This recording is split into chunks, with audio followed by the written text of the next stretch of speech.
โอเคไหมครับหนูโอเคไหมฮะโอเคไหมหนูไม่โอเคค่ะโอเคเนาะไม่โอเคค่ะโอเคเนาะอันนี้มูหลาน9 เดือนแล้วนะคะ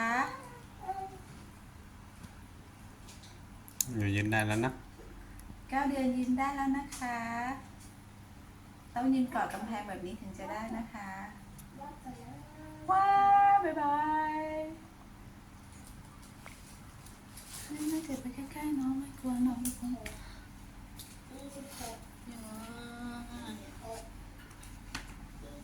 ไม่งั้นฉันยืนล้มแน่